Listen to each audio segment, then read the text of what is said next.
L'humanité scrute le ciel depuis des millénaires. Objet de peur et de fascination, les mouvements célestes ont permis aux hommes d'établir des calendriers, de planifier la culture des terres et de mieux comprendre le monde qui les entoure. Petit à petit, les scientifiques ont mis au jour un espace gigantesque, peuplé de planètes, d'étoiles ou de gaz. Le tout réuni dans des centaines de milliards de galaxies. Leurs observations nous ont emmenés bien au-delà de notre planète.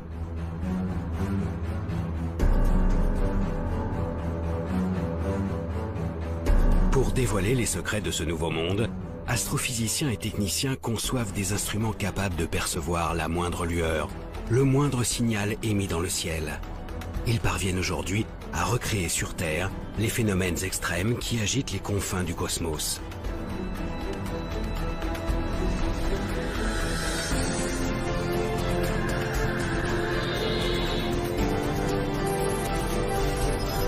Pourtant, tout ce que nous avons découvert ne constitue qu'une infime partie de notre monde.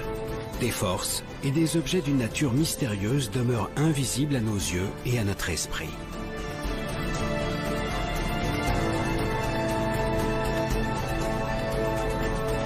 Alors de quoi est réellement constitué notre univers? Quel mouvement l'anime en coulisses? Les scientifiques parviendront-ils à découvrir les lois qui guident son évolution? Partout à travers le globe, des nouveaux explorateurs du ciel partent à la recherche de ce monde encore invisible et tentent de lever le voile sur les secrets les plus intimes de l'univers.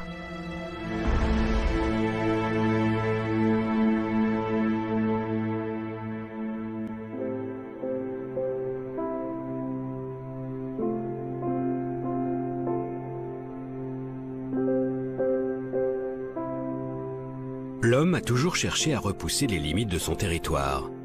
Il a arpenté la planète et exploré ses moindres recoins.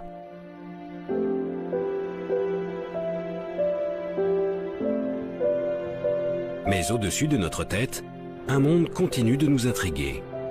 Siège de toutes les croyances, ce firmament qui défile sous nos yeux semble hors de portée.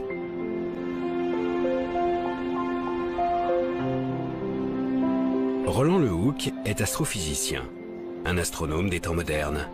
Outre ses travaux remarquables sur la forme de l'univers, il est aussi passionné par l'histoire des sciences. Au fil du temps, les hommes ont développé des clés pour comprendre ce ciel impalpable et intangible. Elles ont permis de l'analyser et d'aller au-delà de ce qui était perceptible depuis la Terre. L'astronomie et l'astrophysique se sont effectivement construites contre les apparences qui s'imposent à nos sens. Quand on sort et qu'on regarde le ciel la nuit, on voit les étoiles se lever, culminer, se coucher, puis le soleil se lève, culmine, se couche. On a vraiment l'impression que les étoiles et le soleil tournent autour de la Terre. Et donc du coup, ces apparences qui s'imposent à nous, il a fallu les dépasser dans un certain nombre de cas. Si le sol sur lequel ils marchent leur semble plat, les savants de la Grèce antique découvrent pourtant il y a 2500 ans que la planète est ronde. Et alors que toute la voûte céleste semble tourner autour de lui, Nicolas Copernic comprend 2000 ans plus tard que c'est en fait la Terre qui tourne sur elle-même et autour du Soleil. Aujourd'hui, même ce Soleil n'est plus au centre de notre monde. Depuis le début du XXe siècle, nous avons la preuve qu'il fait partie d'un immense regroupement d'étoiles, la Voie lactée. Une galaxie, comme il en existe des centaines de milliards. Toutes ces découvertes ont évidemment bouleversé l'idée que l'on se faisait de la place de l'homme, de l'humanité, et la place de la Terre dans l'univers. Donc les développements de la cosmologie, les développements de l'astrophysique ont montré, nous ont révélé que finalement nous n'étions qu'un infime, c'est même pas un infime grain de poussière, c'est un rien du tout dans une immensité d'étoiles et d'astres dans l'univers.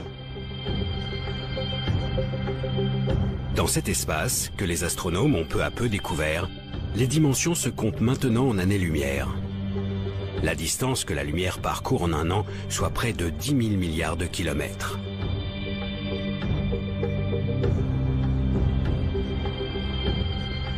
Depuis notre petite planète, nous commençons donc à entrevoir la réalité du monde.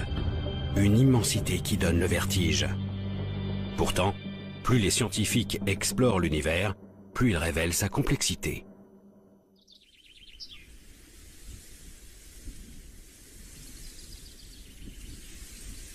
Même les objets les plus visibles, que sont les étoiles, n'ont pas livré tous leurs secrets. L'une d'elles nous est particulièrement familière, le Soleil. Cet astre illumine notre ciel et nous procure la chaleur indispensable à la vie. Au commissariat à l'énergie atomique, l'un des plus prestigieux centres de recherche d'Europe, une équipe de chercheurs étudie notre étoile et ses milliards de consoeurs qui peuplent l'univers.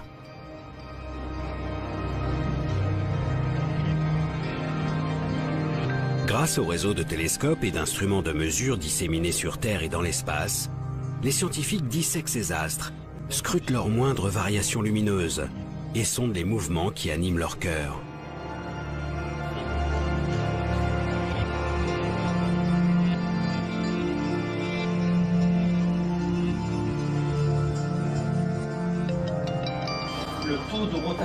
Ils ont ainsi modélisé une grande partie des phénomènes qui agitent ces immenses boules de gaz.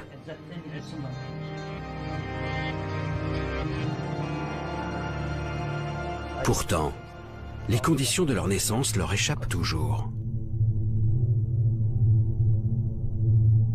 Pour élucider ce mystère, l'Agence spatiale européenne lance en 2009 le plus grand télescope jamais envoyé dans l'espace, le satellite Herschel. À son bord, un miroir de 3,50 m et une batterie d'instruments de précision refroidie à moins 270 degrés en permanence.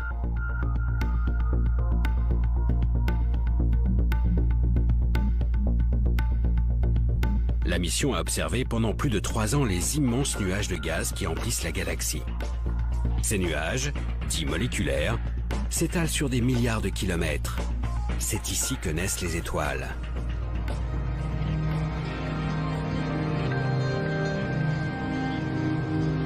Coordinatrice d'un des programmes d'observation du télescope, Frédérique Mott travaille aussi au commissariat à l'énergie atomique. La grosse différence, c'est que là, on avait cartographié pour vraiment être proche de la main. Aujourd'hui, elle analyse les précieuses données fournies par le satellite. Herschel a permis de faire des grandes cartes de milieu moléculaire avec une très fine résolution, donc permettant d'observer à la fois la structure du nuage et les petits grumeaux de nuages qui vont former après les étoiles. C'est en fait la possibilité d'observer de manière simultanée ce qu'on appelle des proto-étoiles et la structure du nuage qui nous apporte énormément dans notre compréhension de la formation d'étoiles.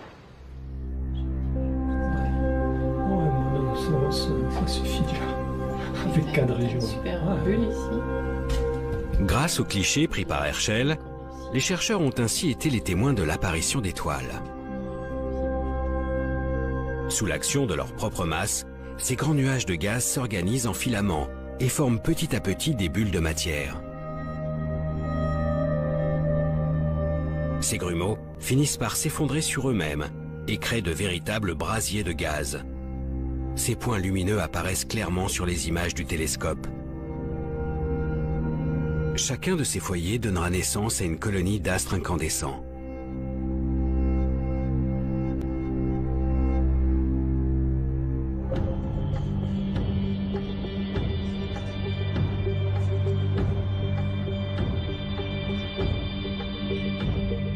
C'est ainsi que se forment les étoiles de petite taille.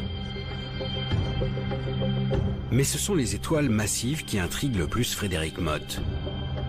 Des étoiles parfois 300 fois plus grosses que notre Soleil et dont la formation échappait jusqu'à maintenant à nos observations.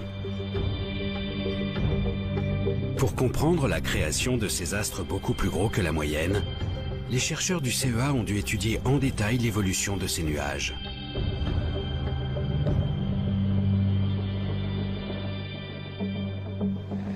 Notre résultat intéressant d'Herschel a été de s'apercevoir qu'il existait certaines zones qui étaient souvent le centre des nuages moléculaires massifs, où on avait un enchevêtrement tel de filaments qu'on avait une convergence de matière à ces points-là, ce qui permettait de former non plus une petite collection d'objets de faible masse, d'étoiles de type solaire, mais plutôt une étoile très très massive, voire même plusieurs étoiles massives, et donc une population vraiment différente de ce que l'on connaissait jusque-là.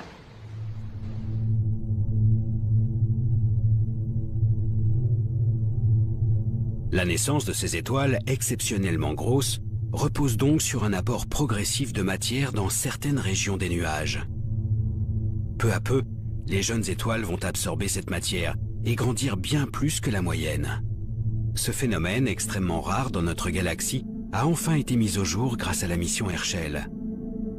Mais les recherches ne sont pas terminées pour autant. Le travail de chercheur n'est jamais fini, donc on apprend toujours avec de nouvelles observations, de nouveaux concepts, de nouveaux modèles. Il est clair qu'Herschel nous aura beaucoup aidé dans la compréhension de la formation d'étoiles massives. Et ce que l'on cherche maintenant à faire, c'est étudier de façon encore plus détaillée les objets que l'on a découverts avec Herschel.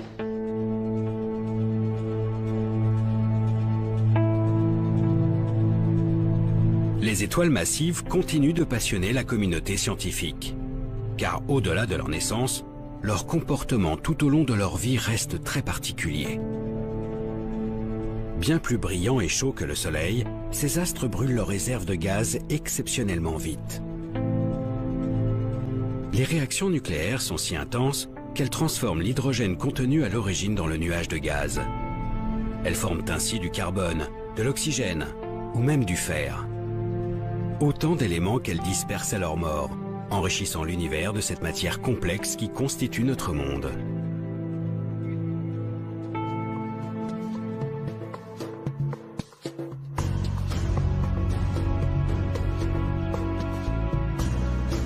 Gaz, métaux et molécules en tout genre, les astrophysiciens commencent à entrevoir d'où viennent les éléments qui nous entourent. Mais d'autres problèmes ont progressivement surgi des observations. Au-delà des étoiles, les scientifiques cherchent à comprendre des structures beaucoup plus grandes, les galaxies. Au début du siècle dernier, les astronomes commencent à étudier le mouvement de ces immenses regroupements d'étoiles. Ils découvrent alors que les étoiles tournent ensemble, dans ces galaxies, et que les galaxies tournent elles-mêmes au sein de gigantesques amas. Ils cherchent alors à deviner la quantité d'objets et plus généralement la matière qui compose ces grands ensembles célestes. La lumière émise reste leur principale information distinguable depuis la Terre.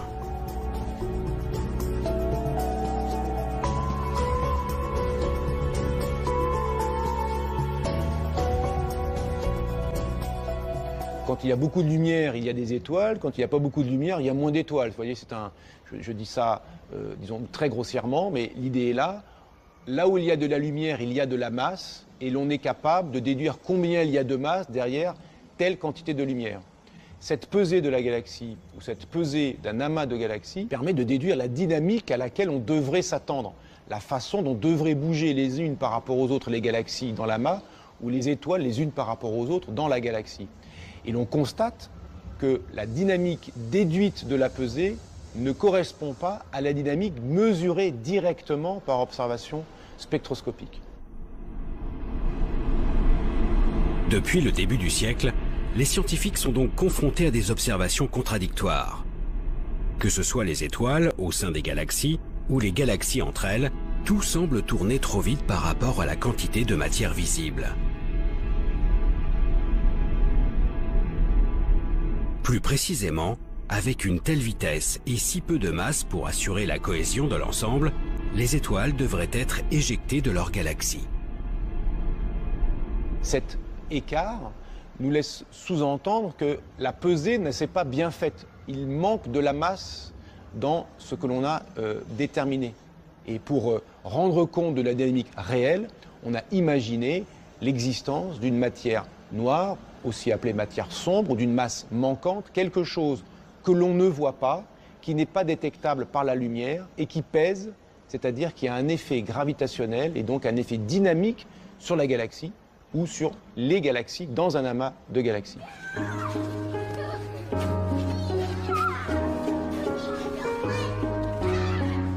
Malgré un siècle de vérification, les étoiles continuent de tourner trop vite. Tout se passe comme si une partie de la masse de l'univers était cachée. Une masse contenue dans une matière invisible et qui baignerait notre monde. Une matière différente de celle que nous connaissons.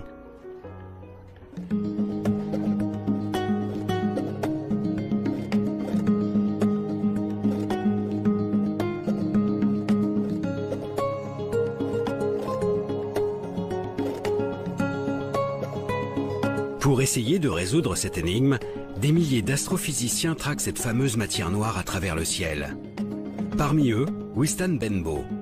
Il dirige le projet Veritas pour le Smithsonian Astrophysical Observatory, un regroupement de 4 télescopes de 12 mètres de diamètre situés en plein désert d'Arizona.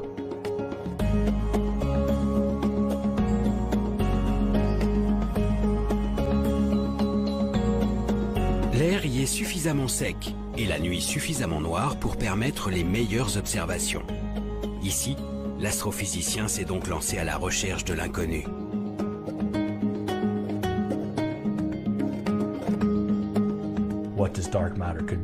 La nature de la matière noire, vous savez, c'est un mystère. Ça peut être beaucoup de choses. Nous savons simplement que ce n'est pas de la matière visible. Et nous savons aussi où elle devrait se trouver, grâce à la manière dont elle interagit avec les choses. Cette matière invisible retient les étoiles et les galaxies entre elles grâce à sa force de gravité. Cette force dépend de sa masse. En étudiant ces phénomènes d'attraction, les scientifiques ont estimé que cette matière inconnue devrait représenter plus de 80% de toute la masse de l'univers. En plus d'être omniprésente, la matière noire devrait donc être composée d'éléments extrêmement lourds. Or, selon les connaissances actuelles, des objets aussi massifs devraient en théorie émettre un signal lumineux spécifique, des rayons gamma. Ce sont ces rayons gamma que Wystan Benbow et ses collègues traquent sans relâche.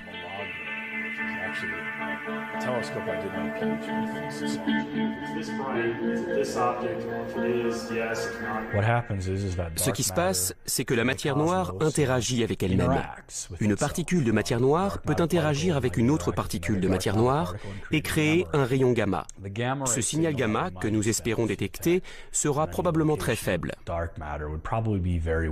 Donc nous cherchons un endroit où il y aurait beaucoup de matière noire qui interagirait avec elle-même pour produire beaucoup de rayons gamma. Certaines de ces régions pourraient être proches de nous, produire assez de gamma et donc être juste assez brillantes pour qu'on puisse les voir. Donc nous pointons nos télescopes sur ces régions et espérons détecter un signal gamma venant de ces objets.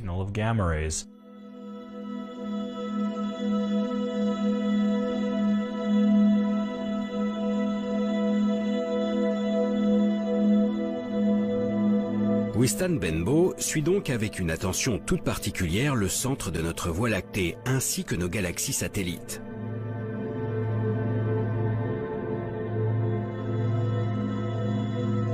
Si un rayonnement gamma est émis par la matière noire, il traversera l'atmosphère en émettant un flash bleuté.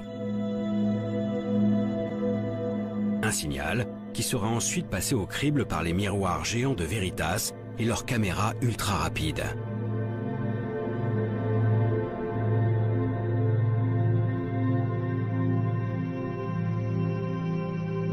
Pour le moment, aucun télescope n'a enregistré de telles manifestations. Les yeux braqués sur le ciel, les scientifiques continuent chaque jour de traquer cette matière noire si discrète. Pour aller plus loin, il sera nécessaire de construire de plus grandes infrastructures. Il y a bien sûr des projets qui vont dans ce sens, mais nous aurons besoin de beaucoup plus de télescopes.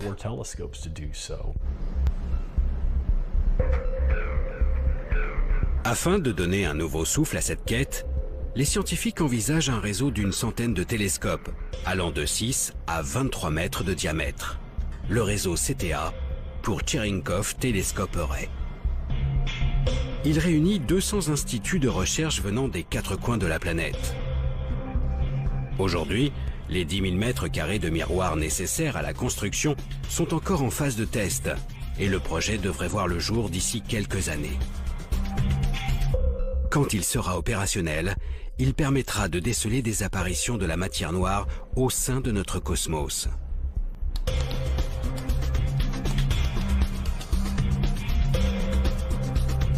Pour l'instant, cette absence totale de détection a de quoi perturber la communauté scientifique.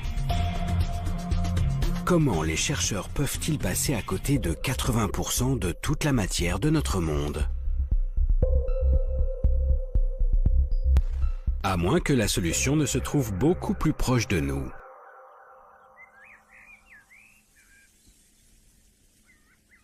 Si cette matière exotique emplit tout l'univers, et en particulier notre galaxie.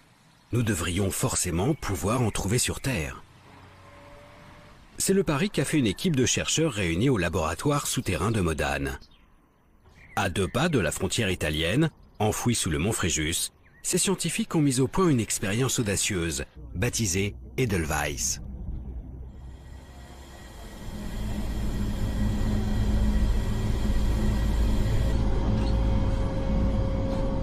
Le but, détecter directement les éléments qui composent la matière noire. Là, je suis remuté. Et tu l'as préparé. Depuis plus de 15 ans, le physicien Jules Gascon et ses collègues travaillent donc à la mise en place d'un super détecteur muni de 36 capteurs. Au centre de chacun d'eux, un minuscule cristal de germanium, composé de milliards d'atomes. Si une particule de matière noire vient percuter le noyau d'un seul de ces atomes, il sera déplacé. La température du cristal augmentera et produira un léger courant électrique. Ces indices permettront de caractériser la particule à l'origine de ce choc. Cependant, d'innombrables facteurs peuvent venir perturber ces mesures ultra-sensibles. Le problème, c'est que la nature n'est pas stable. Dans la nature, il y a toujours quelques noyaux qui sont instables dus à la radioactivité naturelle. Et cette radioactivité naturelle va bouleverser la vie de ces noyaux, les faire reculer, les faire bouger, ce qui donnerait donc des faux signaux de choc.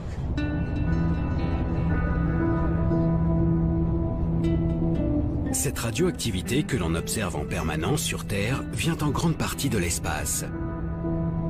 Un rayonnement qui traverse l'atmosphère et perturbe toute la matière sur son passage.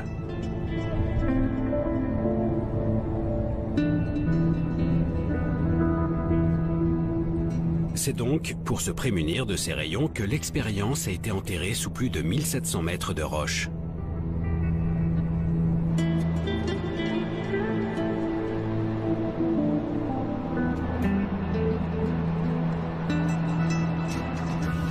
Mais pour avoir le calme absolu au sein des détecteurs, les physiciens ont dû aller encore plus loin. Une fois qu'on est sous la montagne, on a réglé la moitié du problème parce qu'il y a la radioactivité qui nous vient de l'univers, mais il y a aussi la radioactivité qui vient de la roche. Bien que cet endroit soit tout à fait ordinaire, c'est un taux de radioactivité naturelle qui est au-delà de ce qui est acceptable pour détecter les très rares signaux qu'on recherche. Et donc, on a un système de poupées russes, de différents assemblages d'écrans qui nous protègent de la radioactivité ambiante, de la radioactivité de la roche qui nous entoure, du béton qui nous entoure, des personnes qui nous entourent. Sous la montagne, les 36 détecteurs sont donc mis à l'abri derrière des écrans de polyéthylène et placés sous une épaisse cloche de plomb. Ici, seules des particules de matière noire peuvent les atteindre. Mais un dernier détail reste à régler, la température.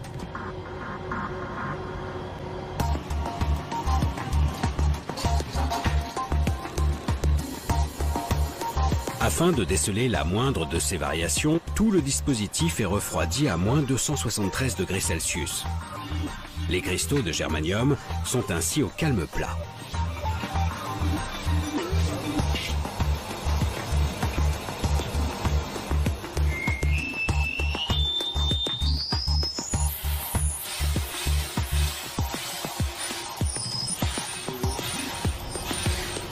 Mais tout le restant du rhum, c'est bon. Depuis quelques mois, tout est en place. La prise de données a commencé. Chaque jour, Jules Gascon surveille de près le comportement de ses capteurs. Par contre, il n'y aura plus notre mascotte. Il faut que la réponse du détecteur soit parfaite, c'est-à-dire que pendant plusieurs années, en regardant 1 kilo de matière, donc l'équivalent d'un milliard de millions d'atomes, il n'y en a pas un seul qui doit bouger sans raison valable. Tu vois, il t'explique mon transfert pur. Il ne reste plus qu'à attendre qu'une particule de matière noire passe dans les filets d'Edelweiss. Selon les calculs des chercheurs, un tel événement ne pourrait se produire qu'une fois par an, dans le meilleur des cas. C'est une recherche de l'inconnu. C'est ce qui fait son charme de cette particule. C'est très intéressant de s'attaquer à ce qu'on ne connaît pas, mais le désavantage, c'est qu'on ne peut pas garantir que ça va marcher le lendemain, ou dans une semaine, ou dans un an. Dans l'espace ou sur notre planète, la matière noire n'a pas encore révélé son vrai visage. Les scientifiques ignorent toujours de quoi sont faits plus des 3/4 de la matière de l'univers. Un problème de taille dans notre compréhension du monde. Ce n'est pas une perturbation, ce n'est pas un petit supplément, c'est vraiment une quantité appréciable de matière de nature encore inconnue qu'il faut ajouter pour rendre compte de certains aspects dynamiques de notre univers. Et donc, évidemment, la découverte de cette matière sombre serait une découverte majeure dans la physique, notre matière ordinaire n'étant finalement que l'écume de l'ensemble de la matière de l'univers, ne représentant qu'une petite partie de l'ensemble de la matière de l'univers. Sans cette matière inconnue, l'univers ne tourne pas rond. Le mouvement des étoiles et des galaxies reste inexpliqué. Pourtant, la matière n'est pas l'unique clé de voûte de notre univers. En dehors de son contenu, des forces colossales animent le cosmos, à commencer par la gravitation, cette force qui nous attire vers la Terre. De manière plus générale, la gravité a structuré notre système solaire, notre galaxie et ses centaines de milliards de consoeurs. Les scientifiques estimaient donc qu'il s'agissait de la force dominante de l'univers. Mais une découverte changea la donne. Dans les années 30, les astronomes remarquent pour la première fois que toutes les galaxies distinguables semblent s'éloigner de nous.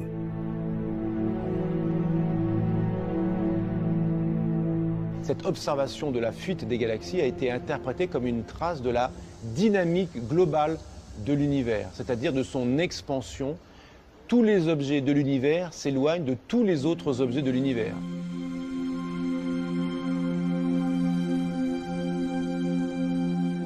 L'espace grossit donc au fil du temps, et toutes les distances augmentent.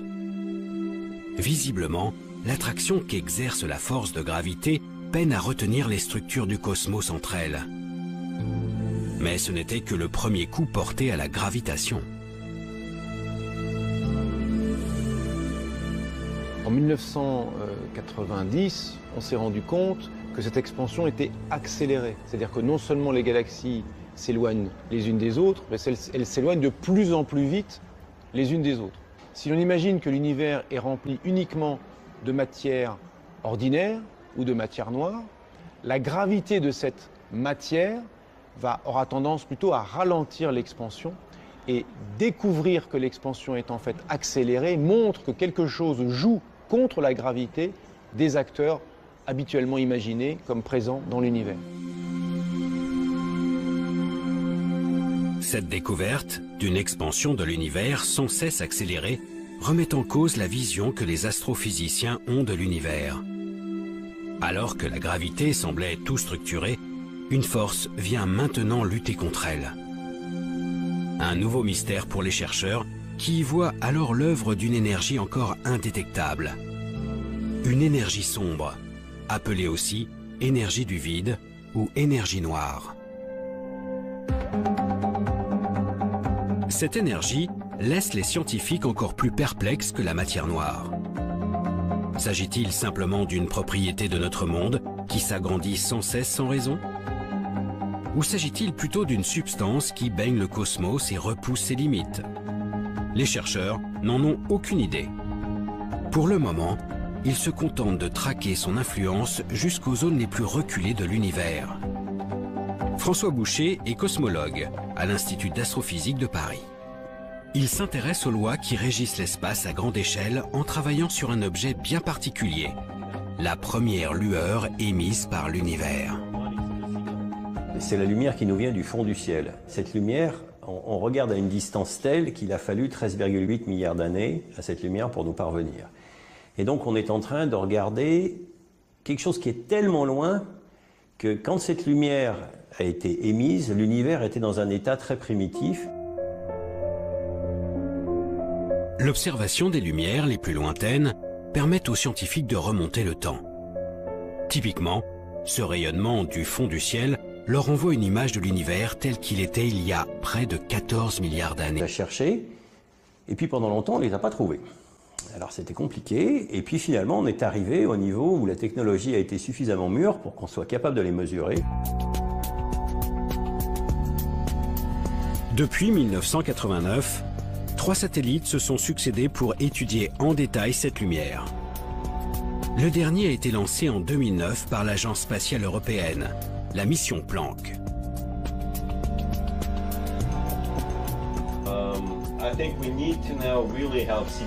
François Boucher est justement l'un des initiateurs de ce projet. Depuis des années, le cosmologue décortique les données fournies par le satellite. Ces images ont révélé avec une précision inégalée les différences de température dans cette lumière du fond du ciel. Seulement quelques millièmes de degrés pour les plus grands écarts. Des petites variations qui reflètent le contenu de l'univers à ses premiers instants. C'est comme l'empreinte des conditions à cette époque. L'empreinte au sens littéral, c'est-à-dire quand vous avez l'empreinte d'un animal disparu dans la boue, ça vous permet de reconstituer beaucoup de choses comme son poids et peut-être même d'envisager la manière dont il se déplaçait.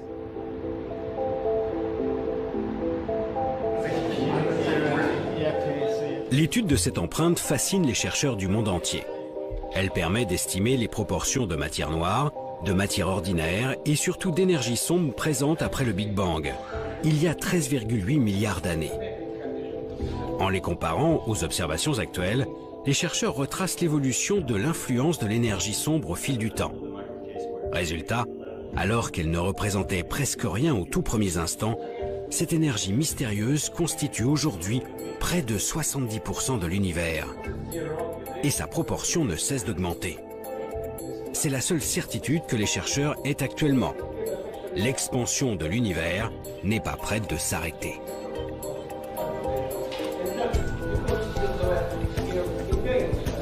Si vous imaginez une enquête, on a juste vu une ombre. Bon ben voilà, l'enquête elle en est au tout début. Voilà, on a quelque chose qui, voilà, qu'on a appelé l'énergie sombre, dont on a la quantité et le comportement global, mais le reste c'est de l'histoire à écrire.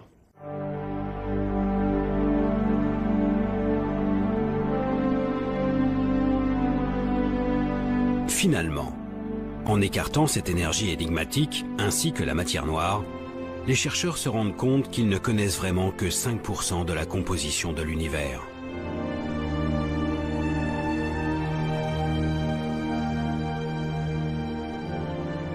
L'étude du jeune univers nous apporte donc de précieuses informations sur la nature de notre monde. Mais malgré le perfectionnement des techniques d'observation, cette première lumière émise par l'univers reste le signal le plus ancien que les chercheurs sont en mesure de capter. Un horizon au-delà duquel les observations du ciel ne semblent plus possibles. Afin de comprendre toujours mieux les mécanismes qui animent le cosmos, les scientifiques se sont finalement tournés vers leur imagination. Le fait que l'univers soit en expansion permet de tirer une conséquence immédiate. En remontant le film de l'expansion, on s'est dit que dans le passé, lointain éventuellement, l'univers était plus dense et plus chaud qu'il n'est actuellement. Selon leurs calculs, les astrophysiciens estiment qu'à ses débuts, l'univers devait atteindre des températures 100 000 fois plus élevées que celles qui règnent au centre du Soleil. Des milliards de degrés. Pour comprendre les premiers instants de l'univers, il suffirait alors d'étudier le comportement de la matière à ces températures directement sur Terre.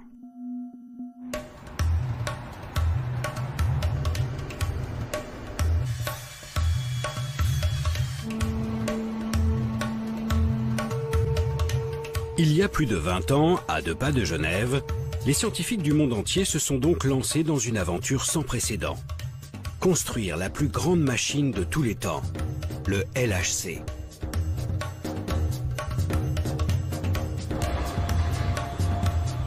Un anneau de 27 km, enterré à 100 mètres de profondeur sous la frontière franco-suisse. Le tout est jalonné de cavités mesurant des dizaines de mètres et qui accueillent les détecteurs les plus gros de la planète.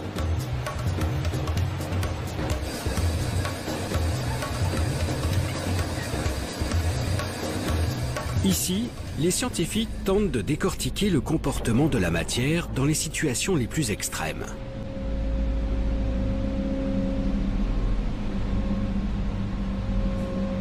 Depuis 2004, la chercheuse Gaëlle Boudoul travaille au sein de cette collaboration, réunissant des milliers de chercheurs et des dizaines de nationalités.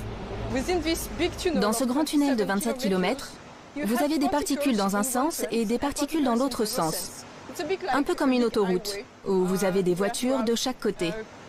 Et à certains endroits, on les fait se percuter.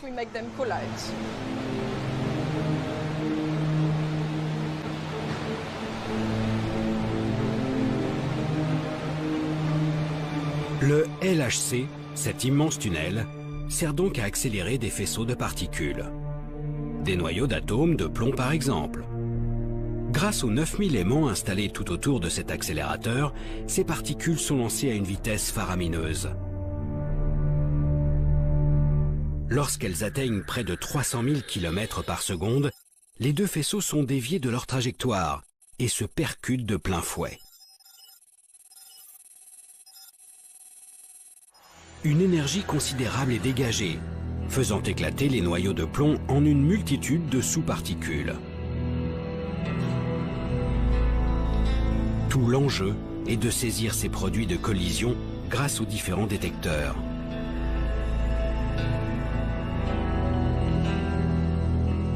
Gaëlle Boudoul s'occupe plus précisément de l'un d'eux, le CMS. Un géant de 12 500 tonnes mesurant 21 mètres de long, 15 mètres de haut et autant de large. Avec ses collègues, elle a conçu une partie des systèmes de détection qui englobent ces chocs de particules.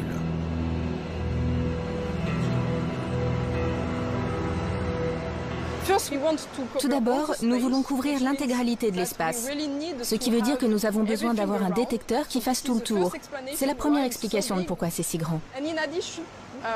En plus de cela, pour distinguer les particules émises, nous avons besoin d'un aimant géant qui va les dévier pour que nous puissions les différencier les unes des autres. En séparant les particules issues de l'impact, le détecteur permet aux scientifiques de les analyser sous toutes les coutures et de comprendre leur comportement dans une telle situation. En effet, la collision a généré une température semblable à celle qui régnait aux tout premiers instants de l'univers. Dans ces conditions, la matière se révèle être dans un état étrange, entre le gaz et le liquide. Un plasma, où les constituants élémentaires des atomes restent désorganisés, trop agités pour former la matière telle que nous la connaissons aujourd'hui. Grâce à ces expériences, les scientifiques ont désormais une idée de ce à quoi devait ressembler l'univers quelques microsecondes après le Big Bang. En étudiant ces premiers instants de l'univers, l'astrophysique, qui est finalement l'observation de l'infiniment grand, rejoint la physique de l'infiniment petit, la physique des particules, la physique microscopique, qui elle est capable, en expérimentant sur Terre, de se faire une idée des conditions ou de mimer, de reproduire, pendant des instants extraordinairement brefs, de reproduire les conditions qui prévalaient à des instants très anciens de l'univers, auxquels on n'a pas accès par l'observation directe. Le LHC, cette gigantesque infrastructure, a permis de remonter le temps au-delà de ce qui était imaginable il y a seulement quelques décennies. Mais pour se rapprocher de ces microsecondes qui nous séparent du commencement, le chemin s'avère être encore plus ardu.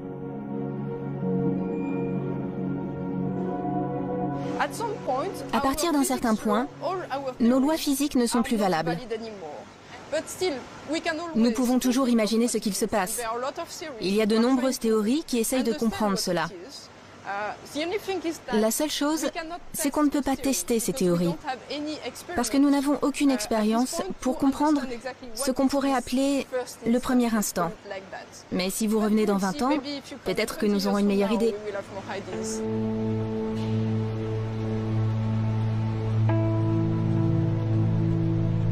Pour gagner les quelques fractions de seconde qui nous séparent de la naissance de l'univers, il faudrait certainement mettre en jeu des énergies encore plus considérables.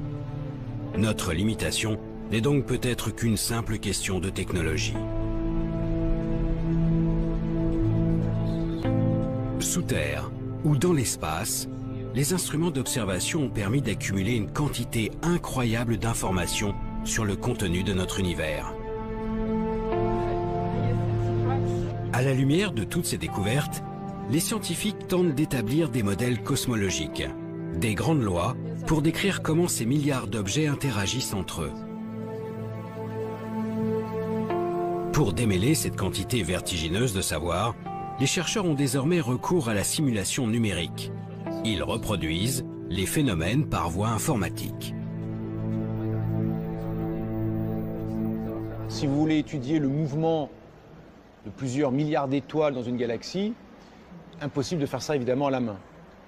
La simulation numérique permet donc de traiter de la dynamique d'une galaxie, ou d'une dynamique de galaxie dans un amas de galaxies, ou même de la dynamique d'une portion d'univers, et de la traiter dans un grand détail, de sorte que l'on puisse, en jouant sur les paramètres, essayer de mimer, de reproduire ce que l'on observe.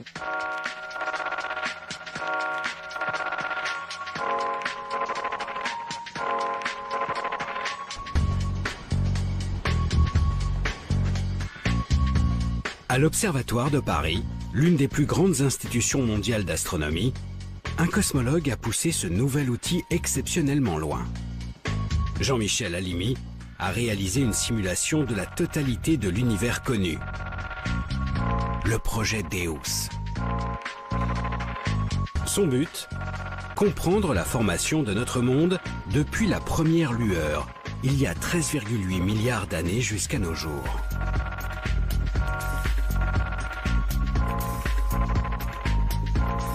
Le projet Deus s'intéressait au départ à la structuration de l'univers, à savoir donc à expliquer comment la matière s'effondre au cours du temps pour permettre une concentration de matière suffisante là où vont aller se former les galaxies, à l'intérieur desquelles se formeront les étoiles, les planètes, etc.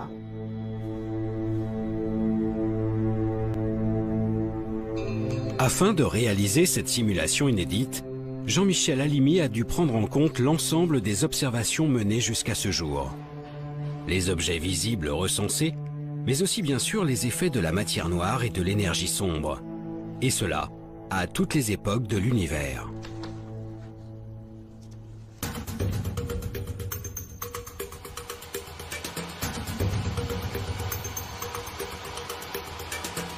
Pour traiter un tel nombre de données, le scientifique s'est tourné vers un des plus gros ordinateurs de la planète, le supercalculateur Curie. Une machine hébergée au très grand centre de calcul, capable de réaliser 1 million de milliards d'opérations par seconde.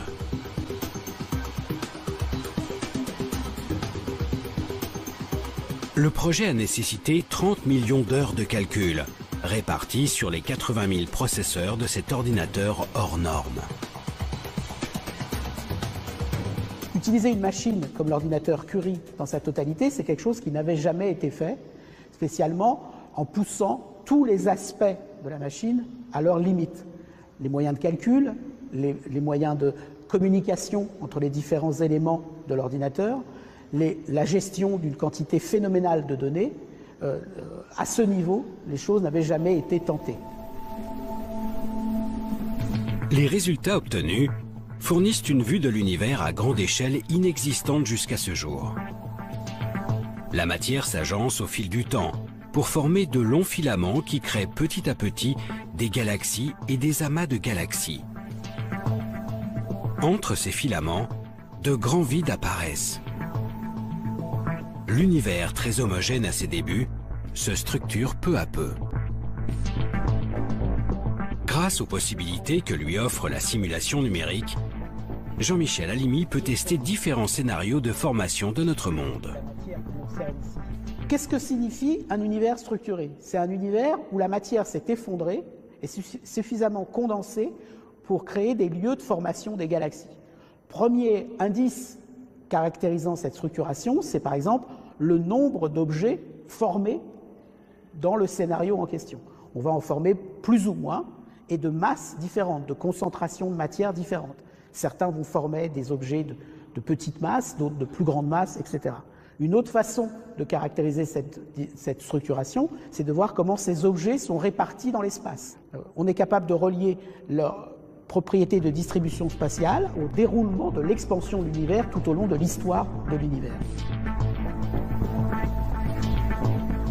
D'une simulation à l'autre, le cosmologue fait varier des paramètres, comme la quantité de matière noire ou l'influence de l'énergie sombre.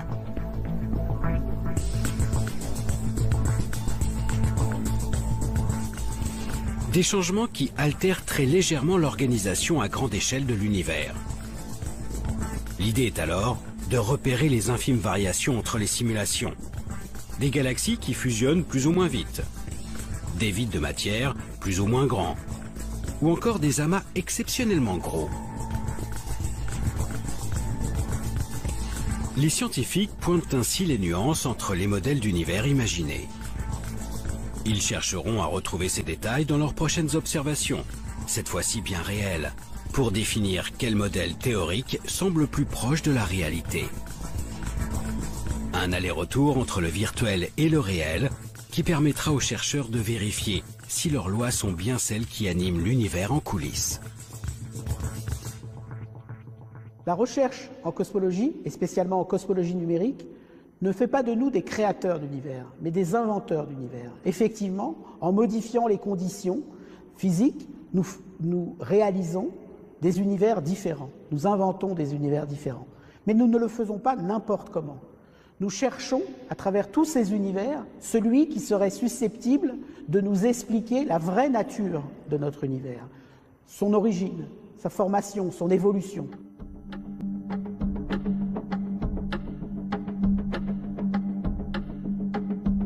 Comprendre la vraie nature de l'univers.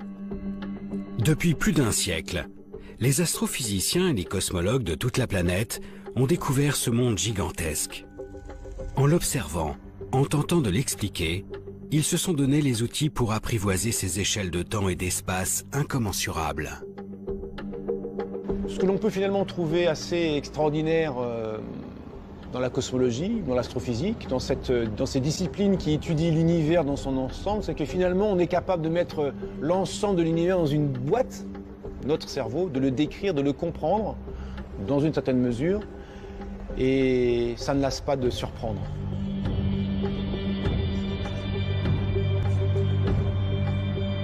On a réussi à développer un cadre qui permet de rendre compte finalement de manière assez économique d'un nombre absolument incroyable de faits. Maintenant, ça ne veut pas dire que cette histoire est figée, bien sûr que non. Il y a plein de zones d'ombre, il y a plein de choses qu'on ne comprend pas, et donc ça veut dire qu'on a encore plein de travail.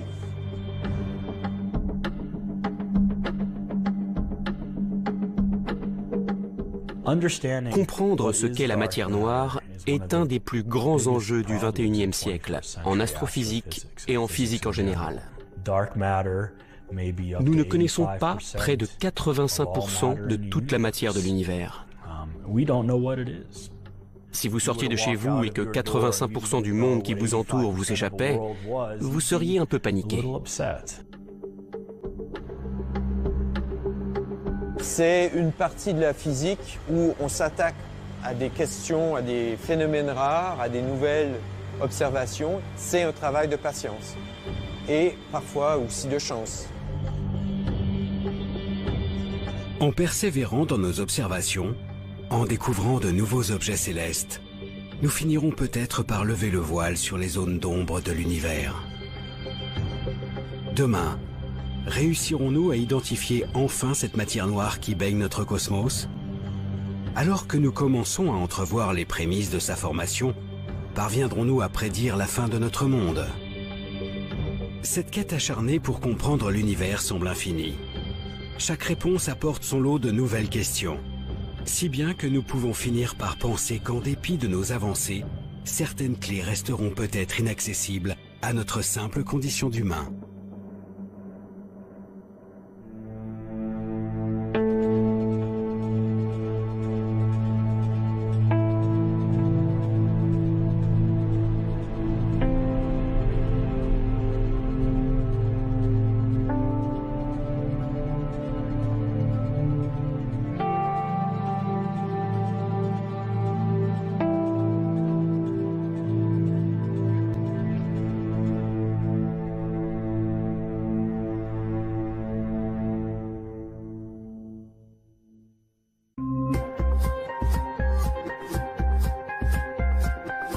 Contrairement